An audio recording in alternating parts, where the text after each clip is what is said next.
হরে কৃষ্ণ। সকল সাধুগুরু বৈষ্ণবদের আমার দণ্ডবোধ প্রণাম। তো আজকে আমি শ্রীমদ্ ভগবদ্গীতায় দুটি শ্লোক আলোচনার চেষ্টা করব। তো সর্বপ্রথম আমি আমার গুরুর মঙ্গলাচরণ করব আর কি। ওম অজ্ঞানতিমিরান্ধস্য জ্ঞানাঞ্জনশলাকয়া চক্ষুষমৃতঙ্গিন তস্मै শ্রীগুরুবে নমঃ। শ্রীচৈতন্যবিষ্ণুস্থাপিতং ভূতলে স্বয়ং ভগবতামহং দদামি সদান্তিকং।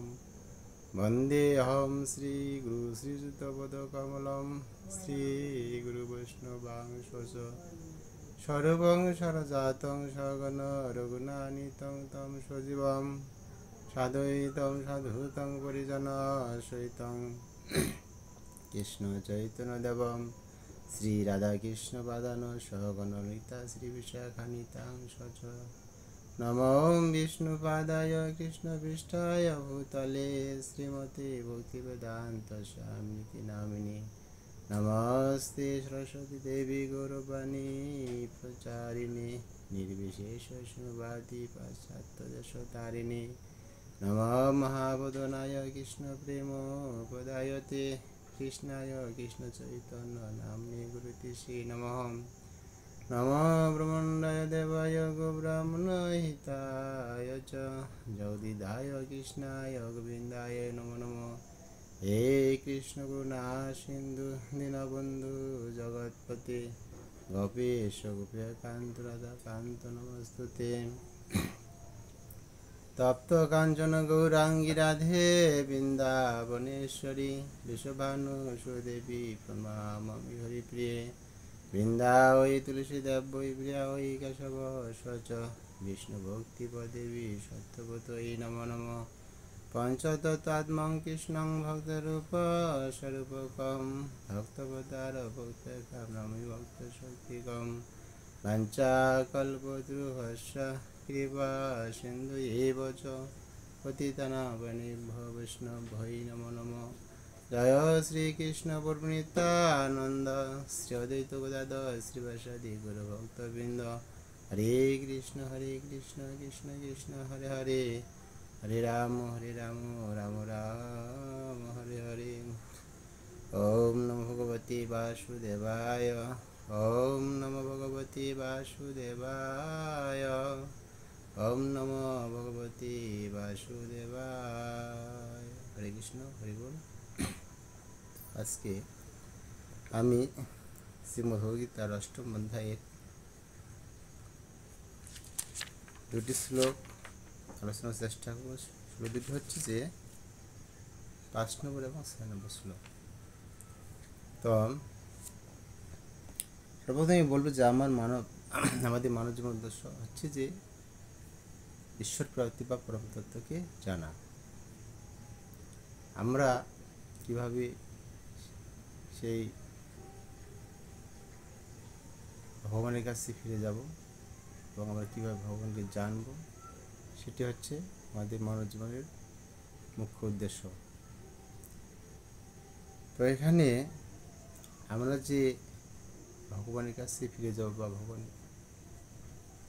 সেটা যাওয়ার তো একটা পন্থা বা কীভাবে যেতে পারবো সেই সম্বন্ধে এখানে ভগবান অক্ষর ব্রহ্মযোগে অষ্টম অধ্যায়ে পঞ্চম শ্লোকে বলেছেন যে অন্তকালে চ মামেব সর্বদা কলেবরম ইহ প্রয়াতি সদ্ভাবং ইতি নাস্তি সংশয়। অর্থাৎ এখানে ভগবান বলেন যে অন্তিমকালে মৃত্যুর সময় যিনি আমাকে স্মরণ করিতে করিতে দেহত্যাগ করেন, তিনি তৎক্ষণাৎ আমার ভাবই প্রাপ্ত নিয়াতে কোনো সংশয় নেই।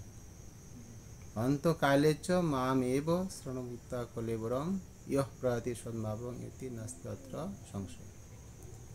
মৃত্যুর সময় যিনি আমাকে স্মরণ করে দেহত্যাগ করেন, তিনি তৎক্ষণাৎ আমারকেই প্রাপ্ত হন, ইয়াতে কোনো সন্দেহ নাই। এখানে তো আমরা যে মৃত্যুকালে ভগবানের নাম স্মরণ করব, সেটা তো আমার একদিনে সম্ভব না, আমাদেরকে অভ্যাস করতে হবে। যেমন আমরা কোনো একটা স্বপ্ন দেখি বা যারা যেই কাজটা করে সেটা সে রাত্রে ঘুমলে সেই স্বপ্নটা দেখে, তদ্রূপ আমরা যদি কৃষ্ণের ভাবনে আমার চিত্তকে নিবিষ্ট করে থাকি বা ভগবানকে আমরা যদি সর্বদা হৃদয়ে হৃদয়ঙ্গম করে থাকি, তাহলে আমরা সেই চিন্তাটায় সর্বদা আমার ভগবানের চিন্তাটা আমাদের কাছে থাকবে এবং মৃত্যুর সময় সেই ভগবানের নামই আমাদের স্মরণ আসবে। তো এখানে তাৎপর্য বলেছেন যে এই শ্লোকে কৃষ্ণ ভাবনের মৃত্যুর গুরুত্ব আরোপ করা হয়েছে। কৃষ্ণ ভাবনায় ভাবিত হয়ে দেহত্যাগ করলে তৎক্ষণাৎ ভগবত ধামে প্রবেশ করা যায়। পরমেশ্বর ভগবান সকল শুদ্ধ সত্তার মধ্যে শুদ্ধতম, সুতরাং নিরন্তর কৃষ্ণ ভাবনায় মগ্ন থাকলে শুদ্ধ সত্তার মধ্যে শুদ্ধতম হয়ে উঠে যায়। এখানে যে স্মরণ শব্দটি খুবই গুরুত্বপূর্ণ। যে সমস্ত জীবের অশুদ্ধ, যারা কখনো ভগবদ্ভক্তি সাধন করেননি, তাদের পক্ষে ভগবানকে স্মরণ করা সম্ভব নয়।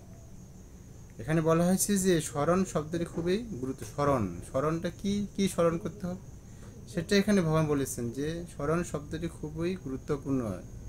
যে সমস্ত জীবরা অশুদ্ধ, যারা কখনো ভগবদ্ভক্তি সাধন করেননি, তাদের পক্ষে ভগবানকে স্মরণ করা সম্ভব নয়। তো আমি আগেই বলেছি যে স্মরণ যেগুলো আমরা থিঙ্ক করি না কেন, আমরা যে কোনো চিন্তাধারাই করি না কেন, আমরা সেই চিন্তায় আমরা স্বপ্ন দেবো। যদি আমরা ঘুমানোর সময় সেটি আমরা স্বপ্ন দেব। তো এখানে আমরা কিসের স্মরণ কি স্মরণ করব আমরা, তাই এখানে বলছেন যে তাই জীবনের শোষণ থেকেই কৃষ্ণ ভাবনা অনুসরণ করা উচিত। আমরা যদি সর্বদা কৃষ্ণের নাম নিই বা কৃষ্ণের ভজন সাধন করি, তাহলে আমরা সেটাই স্বপ্ন দেখব। জীবনের শোষণ থেকে কৃষ্ণ অনুসরণ করা উচিত।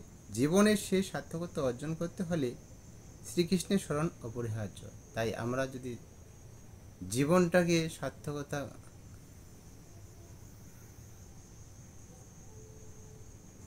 অর্জন করতে চাই বা আমরা যদি পরম তত্ত্বকে যাই বা আমাদের মানব জীবনকে সাফল্যমণ্ডিত করতে যাই, তাহলে আমাদের শ্রীকৃষ্ণের স্মরণ অপরিহার্য।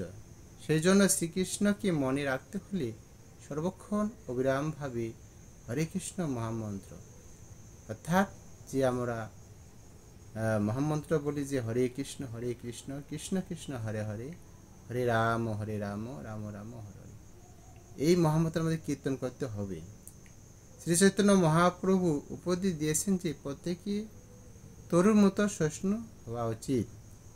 সেটি মহাপ্রভু আমাদেরকে উপদেশ দিয়েছেন, তরুরূপী সহিষ্ণু না, তরুরূপী তৃণাদবি শনিচন তরুরূপী সহিষ্ণু না, অমানিন মারাদন কীর্তনীয় সদা হবে। অর্থাৎ আমাদের তরুর মতো সহিষ্ণুতা হতে হবে। যে ব্যক্তি হরে কৃষ্ণ কীর্তন করবেন তার অনেক রকম বাধা বিপত্তি আসতে হবে। অর্থাৎ যে ভগবানের নাম হরে কৃষ্ণ কীর্তন তার অনেক বাধা বিপত্তি আসতে। যেমন আমরা যদি কোনো যেমন আমি উদাহরণস্বরূপ বলতে পারি যে পদ্ম ফুল একটা সুন্দর, সেটাকে আমরা যদি পেতে চাই তাহলে আমাদেরকে কাটার আঘাত সহ্য করতে, কারণ পদ্ম ফুলের মিনালে কাটা থাকে। এই জন্য পতনকে পেতে হলে আমাদের কাটার আঘাত সহ্য করতে। তেমনই আমরা ভগবানের যে পেতে হলে অনেক বাধা বিপত্তি আসতে পারে, সেটা আমাদেরকে সহ্য করতে হবে।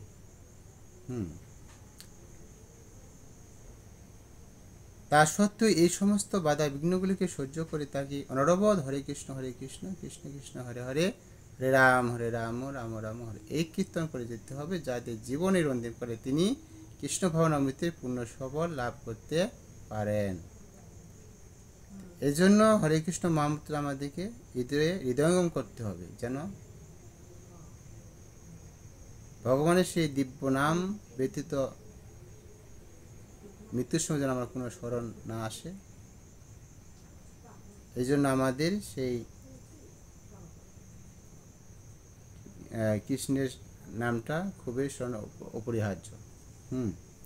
তো পরের শ্লোকে একটু বলবো যে ইয়ং ইয়ং বাপি শোন ভাবম তজ্জন্তি অন্তকলেবরম তম তম এই বতি কুন্ত সদা তদ্ভাব ভাবিত।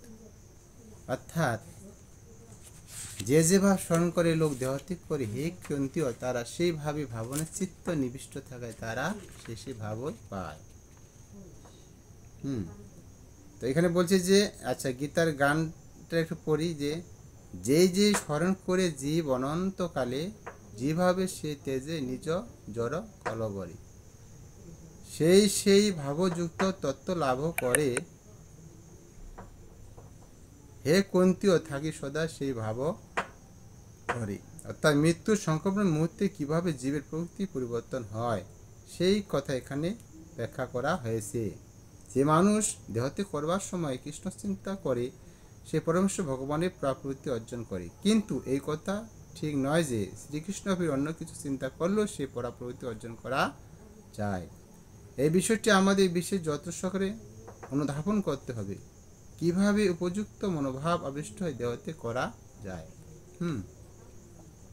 যেমন এক মহান ব্যক্তি হয়েও মৃত্যুর সময় মহারাজ ভরত হরিণের কথা চিন্তা করেছিলেন। তো এখানে একটা উপমা দিয়েছেন যে এক মহান ব্যক্তি হয়েও মৃত্যুর সময় মহারাজ ভরত তিনি এক ছোট হরিণের বাচ্চার কথা চিন্তা করেছিলেন এবং তার পরবর্তী জীবনে তিনি হরিণ জনি বা হরিণ শরীর প্রাপ্ত হয়েছিলেন। হরিণ রূপে জন্মগ্রহণ করা সত্ত্বেও মহারাজ ভরত তার পুনর্জন্মের কথা স্মরণ করতে পেরেছিলেন, কিন্তু তাকে পশু শরীর গ্রহণ করতে হয়েছিল। স্বভাবতই জীবিত অবস্থায় আমরা যে সমস্ত চিন্তা করে থাকি সেই অনুযায়ী আমাদের মৃত্যুকালীন চিন্তার উদয় হয়। সুতরাং এই জীবনের সৃষ্টি করে আমাদের পরবর্তী জীবন। তো আমাদের এই জীবনে আমাদের সৃষ্টি হবে পরবর্তী জীবন। আমরা আমাদের কর্ম বাসনার মধ্যে বলে দিই যে আমরা কোন জনে প্রাপ্ত হবো। আমাদের চিন্তা ভাবনা আমরা যে থিঙ্কিং করি বা থিঙ্ক করি সেটি আমাদের ভবিষ্যৎ পরজন্ম বলে দিই আমরা কোন জনিতে প্রাপ্ত হব, আমাদের চিন্তা বাসনা বলে দিবে। তাই এখানে বলা হয়েছে যে সেই অনুযায়ী আমাদের মৃত্যুকালীন চিন্তার উদয় হয়। সুতরাং এই জীবন সৃষ্টি করে আমাদের পরবর্তী জীবন। কেউ যদি সর্বক্ষণ শুদ্ধ সাত্ত্বিকভাবে জীবনযাপন করেন এবং ভগবান শ্রীকৃষ্ণের অপ্রাকৃত সেবায় ও চিন্তায় মগ্ন থাকেন, তাহলে তার পক্ষে জীবনের অন্তিমকালে কৃষ্ণ চিন্তা করা সম্ভব। সেটি তাকে শ্রীকৃষ্ণের প্রকৃতিতে স্থানান্তরিত করতে সাহায্য করবে। শ্রীকৃষ্ণের অপ্রাকৃত সেবায় মগ্ন হয়ে থাকলে পরবর্তী জীবনে অপ্রাকৃত শরীর ধারণের সৌভাগ্য অর্জিত করা যায়। তাকে আর জড় দেহ ধারণ করতে হয় না। তাই হরে কৃষ্ণ কৃষ্ণ কৃষ্ণ হরে হরে, হরে রাম রাম রাম হরে। এই মহামন্ত্র কীর্তন করা হচ্ছে জীবনের অন্তিমকালের ভাব পরিবর্তে সফলতম শ্রেষ্ঠ উপায়। হরে কৃষ্ণ হরি বল। সবাই ভালো থাকবেন, সুস্থ থাকবেন। আবার পরিশেষে সকল সাধু বৈষ্ণবের প্রতি রইল আমার ধন্যবাদ প্রণাম। জয় রাধে রাধে।